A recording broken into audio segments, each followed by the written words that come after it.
Are you not sure if you should be bulking or cutting right now? Choosing wrong could literally waste months of your time without seeing progress and leave you feeling like you were just spinning your wheels. I've personally made this mistake and I want to completely make sure that you guys do not go down the same path that I did. Let me give you the most straightforward answer you've seen on YouTube. So get your notebook out and lock in. Okay, so the first thing you need to know right away is that whatever you decide to do, it won't be easy and you cannot expect results overnight. If you don't want to put the work in, just do you and I both a favor by clicking off of this video. Whether you should bulk or cut 100% depends on where you are starting from. It's so much more than just your body fat percentage. It's also your body image, your mental health, and how much muscle you are starting to begin with. So a visual way to decide is through my own journey, because I've been fat, skinny fat, and also now in shape. So if you look similar to this, you should be bulking. And if you look similar to this, then you should cut. And if you're already at a body fat level you are happy with, then you should maintain, or quote unquote main gain, as Coach Greg likes to say. The biggest thing is to define your goal. Like, what do you want? Is it losing fat, building muscle? Or you can also do both at the same time, but it's at a much slower rate, and I definitely wouldn't recommend it because you end up overcomplicating yourself and you just get confused. So I recommend picking one and just sticking to it. And you have to realize, like, look, achieving your fitness goals takes time. So give yourself a minimum 3 to 6 months, depending on your starting point, to see significant results. And then from there, you can decide where you want to go. If you do anything, you want to find out what your maintenance calories are. So to do that, you're going to start by multiplying your weight in pounds by 15 if you're decently active. Later, I like to aim for about 10K steps a day, and this allows you to eat more calories throughout the day and not feel like you're starving. And when you're active, try to do it outside so you can maximize your vitamin D and the amount of sunlight you're getting, because that tremendously helps with testosterone. And along with that, nature also helps with your stress, and more stress means more cortisol. So the less stress you have, the better, and it'll be a lot easier to burn body fat and build muscle.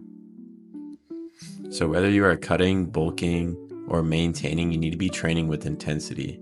And I can't stress that enough. And you literally have to imagine yourself being at war during your time in the gym. You're in there to get better, not just check a box and goof off. When you're cutting, you're going to want to aim for around a 500 calorie deficit daily. And also this goes for either bulking or cutting, but you're going to want to be eating plenty of nutrients. So for your protein, you're going to want to aim for around 1 gram per pound of body weight. And you want to be eating natural foods, so organic red meat, chicken, eggs, whey protein, etc. For fat, you're going to want to be having eggs, dairy, avocado.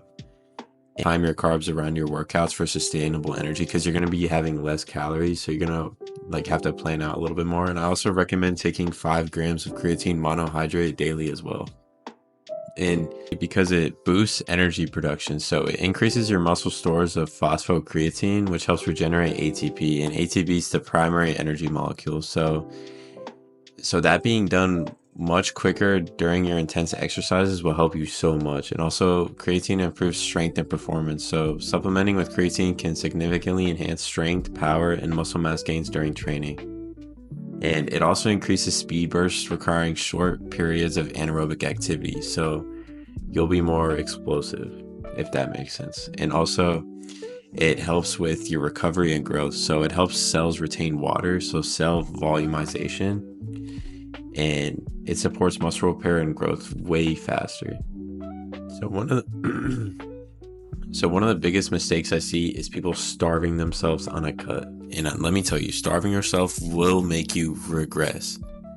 So the National Library of Medicine states, when you drastically reduce your calorie intake, your body interprets it as a starvation situation. As a protective mechanism, it lowers your metabolic rate, which is the number of calories your body burns at rest. And I quote, don't crash diet. There's actually another option you can do, which is called main gaining. And that's if you're happy with your body fat percentage. And that's where you eat at your maintenance calories, so enough to stay at the same body fat or weight that you're at. And you just want to keep your protein high along with your training intensity, along with doing minimal cardio or do a good amount of cardio, but you can also just increase your calories so it balances out. But you don't want to be gaining or losing fat, if that makes sense. So, in conclusion, if you can fit fingers around your wrist, you definitely need to bulk. More signs you need to bulk, or if you're feeling super tired all the time, no matter how much sleep you get, or if you have really bad training sessions with horrible pumps. And to know if you should cut, that's if you're holding way too much fat and you aren't happy with how you look. But most importantly, you just have to stick to the plan. That's where so many people mess up. Cutting is such a mental game, and you just have to envision yourself as someone that's already lean and think, what would they eat? And then you have to act as if you're them and eat things to get you leaner, and just keep in the back of your head where you want to be in 6 months. Like on the beach with your shirt off. Like, you don't want to be that guy that's scared to take your shirt off on the beach. And if you need any more help, please drop a comment. I'll answer it, and also subscribe and like if you found this helpful. Thank you.